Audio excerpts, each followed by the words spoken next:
civilmedia.mk. Слободно, независно, отворено. Едно е да зборуваме влијанието на политиката во образованието или исполитизирано општество. Нормално дека во ваков висок степен на исполитизирано општество како што е нашето, сите актери стапуваат од вредносни позиции, а не од аргументирани. Секако дека и образованието е длабоко исполитизирано.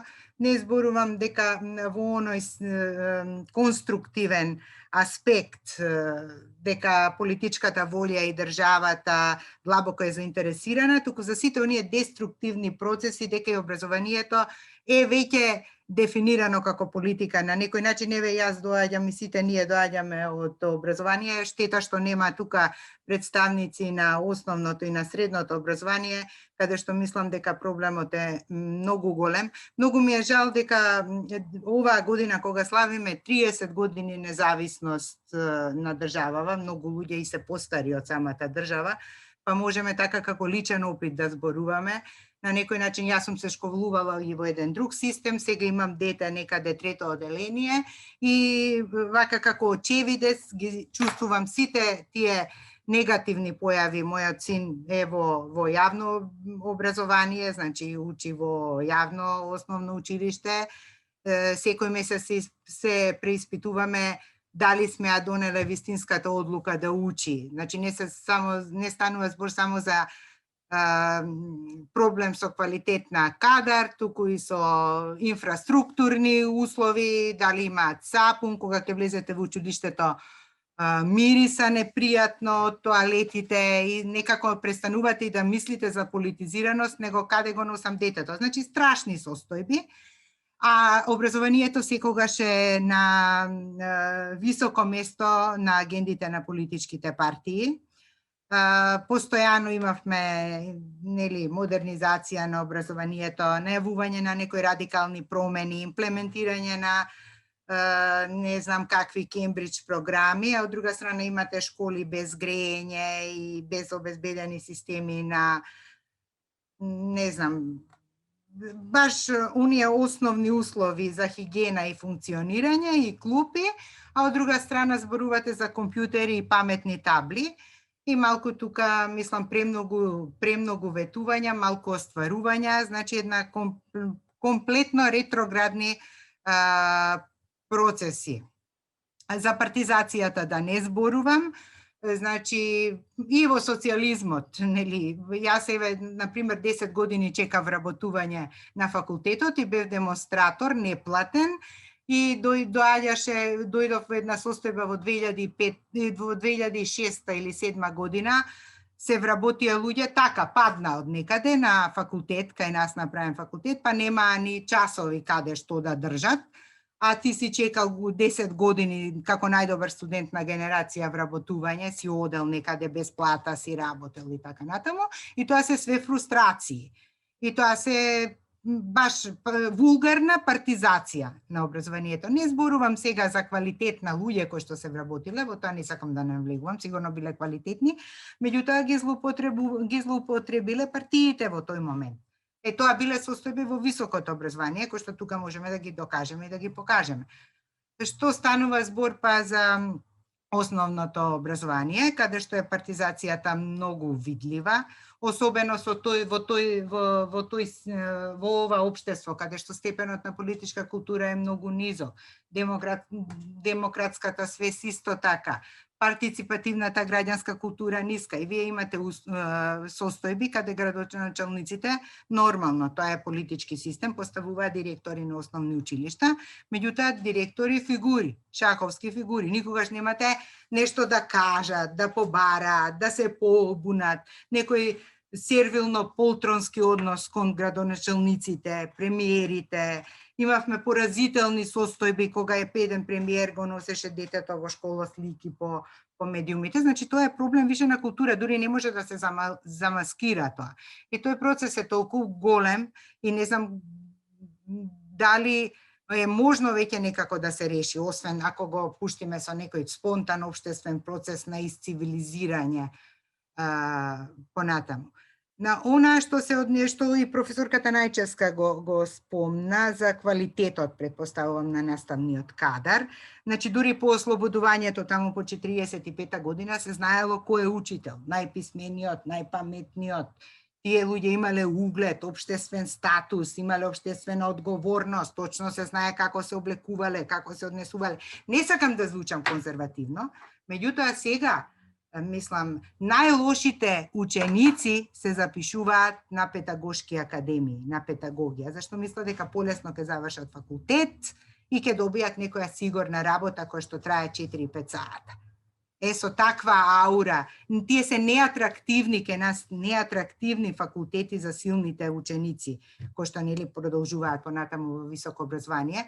И државата мора нешто да направи во овој домен, например, да ги повиши платите, да ги подобри условите, едноставно да нуди некои услови, едноставно овој аспект да стане привлечен за квалитетни луѓе, или кои што ќе дојдат и понатаму ќе се занимаваат со најсуштествениот општествен сегмент, со иднината, а тоа се децата. Значи има, не знам, многу навистина состојби, болни точки, примери кои што покажуваат вулгарниот тој спој помеѓу политика, политичарите, моќта и образованието, па и во високото образование. Не знам дали можеме да зборуваме за тој автономен универзитет, особено јавните универзитети. Ние знаеме дека сме имали ректори кои што им се поклонувале на премиерите. Автономијата во високото образование е многу важна. Ние сме исто така тука, освен тие нели социополитички фактори, транзиција, партизирано општество, имаме и други фактори, однос, например, демографскиот фактор, мало општество сме. Еве, например, ке нас многу професори, особено јас од правен факултет доаѓам, се многу активни во политиката. И тука кога седиш на наставнички имаш две опции, една или друга. Знаете, тоа е. Еве сега ни се платите ужасни. Ние сега земаме 35.000 од Министерство за финансии, редовен професор, моја плата. И сега треба да го дигнеме гласот. И немате јадро, критично јадро тоа да го направите. Да го парализирате едно општеството. И ајде, не се само платите, се тие фондови што се за научно-истражувачки проекти.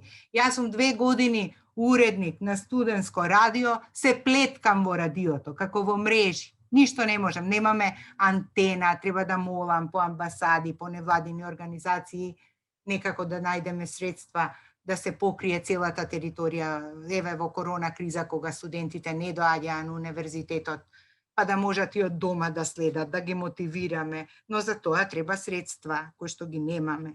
Научните проекти, тие се исто така некои понижувачки средства. Нема, науката кошта и треба политичка волја да ја дадете простор, да ја охрабрите. Кошта да одите на конференција, да учествувате, да направите квалитетно истражување. Така што на некој начин треба интервенција, не знам, треба и од самиот ние, барем од високото образование, јас сум на тој начин да направиме некаков притисок. Не сакам да кажам улица, штрајкови, ама не знам, некако да смогнеме сила, да кажеме доста е веќе, дајте нешто друго да правиме, затоа што 30 години имаме држава и 30 години пропаѓаме. Во овој домен мислам дека како и во здравството, можеби исто и полошо во образованието. Жал ми е што и квалитетот на студентите, еве што доаѓаат, е се понизок и понизок. Вие имате брилјантни луѓе, меѓутоа тоа не се системски производи, тоа се персонални примери кои што сами работеле на себе и така натаму. Општото ниво, знаете, имате во прва година доаѓа века роботите. Кои роботи? Мисли на робови или на грчка античка филозофија, имам во тестови. Грчката како нашата ера. Мислам, скандалозни примери што ви покажуваат дека некој што завршил основно со 5-ки, со 4-ки, значи тоа е прашањето на системот веќе. Го спомнав дека професионалниот интегритет пред се тука во основното и во средното образование, ајде да и предпоставиме дека во високото и се подразбира и го има на некој начин, Меѓутоа, во основното и во средното образование, професионалниот интегритет на луѓето кои што се таму е клучен. Е клучен. И тука мораме компаративно и многу конкретно да размислуваме. И јас имам искуства со мои колешки што работат во скандинавските земји, да не сум досадна, ние не сме ни споредливи со тие општества. Но таму многу се вложува во луѓето кои што работат во овој сегмент. Еве, таа прво мојата пријателка, условно да ја наречам, или познаничка, која што е македонка, меѓу другото работи и живее во Шведска, прво беше во детска градинка, она тука имаше завршено на филозофскиот факултет педагогија, потоа таму со толку многу испити од нашиот факултет ја нострифицираа дипломата и не ја проблематизираа, веднаш стана магистар со додипломски студии таму, па испратија во Америка да студира нешто джендер за децата, како да сето тоа бидеат сензитивни за таа проблематика. И сега таа работи во општина во Малме, каде што незината задача е да ги имплементира најновите научни истражувања, педагошки истражувања на локално ниво. Значи, што е потребно на незината општина, а науката го има кажано во однос на деца со пречки во развојот и каде се тие, каде сме ние. Значи, професионалниот интегритет, колку човекот има повисок професионален интегритет, толку помалку, мислам, може да биде пион. И затоа и го спомнав во претходното моје излагање. Градоначалникот ќе го постави директорот, без разлика од која партија. Меѓутоа, директорот мора да има интегритет. Јас сум била на тие семинари кај тие директори од основни училишта и сум им рекла, направете анализа на вашите испратени мејлови, едно истражување. Колку вие сте добиле пораки од градоначалникот, од некои политички инстанци, а колку вие сте испратиле барања до тие политички инстанци, во смисла на вашите потреби, проблемите на училиштето, некои ваши идеи да се смени нешто. Значи, нула. Знаете, на тие семинари, како сме за лечење од алкохолизам, кога зборуваме за интерната комуникација внатре. Тоа се поразителни состојби. Затоа тој професионален интегритет на луѓето во образованието, мислам дека можеби е тој долг општествен процес, може би треба да се забрза, е клучен. Клучен, но треба свест за тоа. Исто така, политичката поларизација која што имаме, која што е резултат на ниската политичка култура тука кај нас, односно кога зборам за политичка поларизација, значи ги имаме двете партии спокарани, значи секогаш обструкции се прават. Професорката Колозова ги спомна дигитализацијата прекрасно. Јас читав во една книга Медии и образование од Жан Гоне, не знам дали е преведена на македонски, на српски, од стара книга, меѓутоа уште пред 10 години Жан Гоне дава пример. Вика, децата во Шведска не учат читање од учебник, од телевизија, од некои доминантни ствари што ги имаат во нивниот живот. Значи, ние сега во 2020-2021 година имавме протести против дигитализација на учебници. А моето дете е нон-стоп со мобилен телефон дома. Значи, треба историја да учи од мобилен телефон. Играта што... Исто така. Да, неколку пати ова сум го спомнала. Но, не чинеше политичкиот маневр со кој што министерката ги најави реформите. Значи, тука треба дури и меѓународната заедница да се вклучи во суштествени обществени сегменти, здравство, образование, како договори кога се потпишуваат, Охридски и друг. Ке ги седнеш да бидат конструктивни. Бејхи на вистигна имаме огромни обществени... Civilmedia.mk. Слободно, независно, отворено.